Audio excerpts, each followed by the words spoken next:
The moondust has settled on the second Masters 8 battle, and it saved my expectations of the tournament in the aftermath of the 115 debacle. So let's talk about it.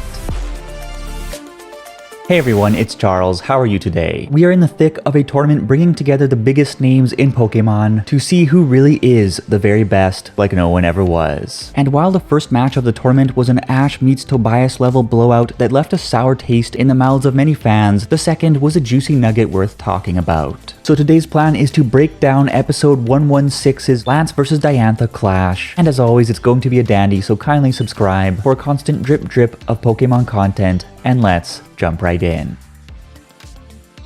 Going into the battle, Lance was probably the fan favorite given his storied legacy in the Pokemon anime, if not in terms of facts and Pokemon logic. But Diantha is not to be underestimated, so let's get straight to the match card.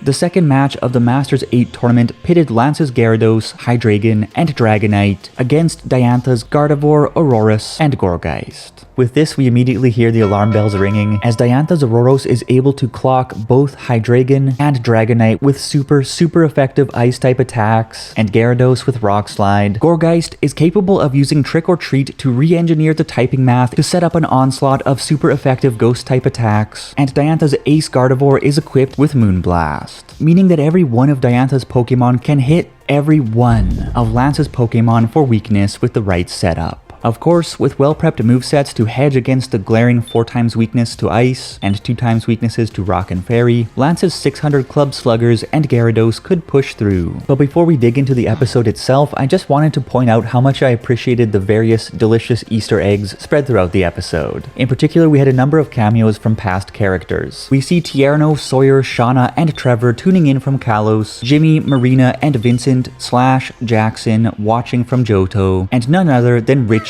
following the match from Kanto. For the record, we have not seen Richie in nearly 18 years, which makes me feel like an old man. It was a pleasure seeing so many characters of yesteryear nested into the current series, and the episode further establishes continuity with past series when Meowth references the Gourgeist that Jessie caught back in Kalos after Diantha's Gourgeist hits the pitch, when Ash can't decide which champion to cheer for given his history with both of them, etc, etc. But moving into the matchup itself, the battle kicks off soon after the episode begins, leaving these two dignified legends nearly an entire episode to go at it. This was a big relief given that the Leon vs Alan battle got shortchanged as a tack-on to the tournament's opening ceremony, resulting in a whoopee cushion fart of a start to the Masters 8. And as you would hope, the extra screen time allotted for Lance vs Diantha made for a better paced match that was much more rich in characterization and content.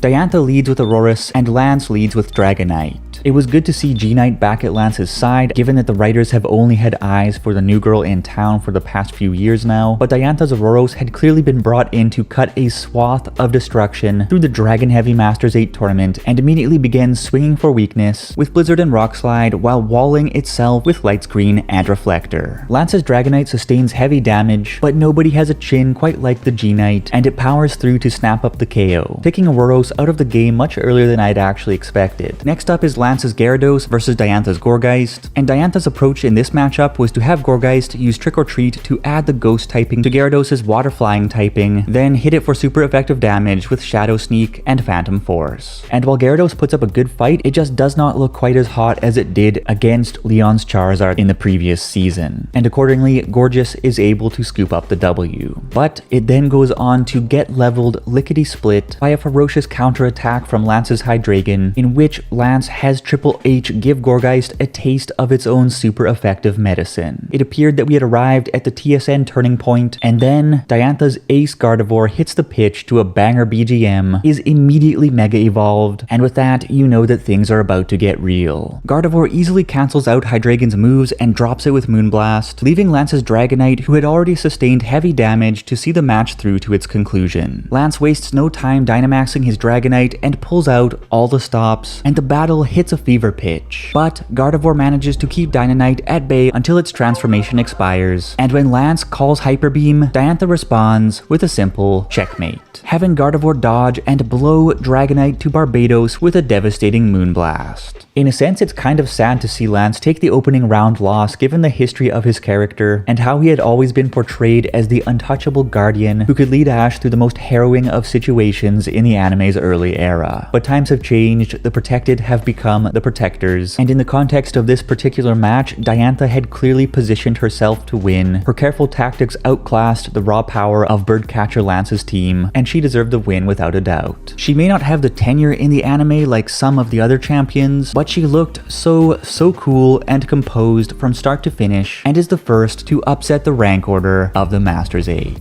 In conclusion, while this matchup has had the least hype attached to it of any opening round, I think that this match was key in that it has saved fan expectations of the tournament after the rushed, awkwardly paced, emotionally deflated match of the previous episode. As unlike the donking dished out to Elan and his Charizard, Lance and his Dragonite were given the dignity of a long and well-fought battle. And with that, Diantha proceeds to a semifinals date with the Purple Panther, and our eyes now turn to Iris, who will take Sinnoh champion Cynthia on in the fight of her life.